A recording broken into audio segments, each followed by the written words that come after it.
આણંદના વડોદ પંથકમાં બનાવટી ખાતરનો જોખમી કારોબાર ચાલતો હોવાનું બહાર આવ્યું છે। 1 મહિના પહેલા ઝડપાયેલી 204 બેગ્સમાં નકલી ખાતર હોવાનું લેબ રિપોર્ટમાં માલુમ પડતા વાસદ પોલીસ મથકમાં ગુનો નોંધાયો છે। રૂરલ એસઓજી પોલીસે ખેતીવાડી અધિકારી સાથે સંયુક્ત કાર્યવાહી કરી સ્થળ પરથી બનાવટી ખાતર મિશ્રણના સાધનો, ખાલી બેગ અને ટ્રક સહિત કુલ 18.2 લાખ રૂપિયાનો મુદ્દામાલ જપ્ત કર્યો છે। એફએસએલ અને પ્રયોગશાળાના પરીક્ષણમાં ખાતર બનાવટી હોવાનું સાબિત થતા જવાબદાર શખ્સ વિરુદ્ધ વાસદ પોલીસ સ્ટેશનમાં ગુનો નોંધી આગળની તપાસ હાથ ધરવામાં આવી છે।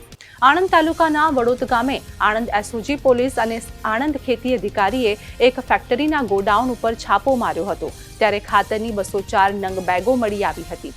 ગોડાઉનને સીલ કરવામાં આવ્યું હતું અને પછી તપાસ કરવામાં આવી ત્યારે કંપનીનું સરનામું બોરસદ હતું અને કામ વડોદમાં થતું હતું। આ અંગે વાસદ પોલીસ મથકે કંપની વિરુદ્ધ ફરિયાદ નોંધવામાં આવી હતી, જેના જવાબદારી અધિકારી ભાવનગરના રઘુવીર મનસુખભાઈ સોલંકી હોવાનું બહાર આવ્યું હતું, એટલે તેમના વિરુદ્ધ પણ ફરિયાદ થઈ હતી।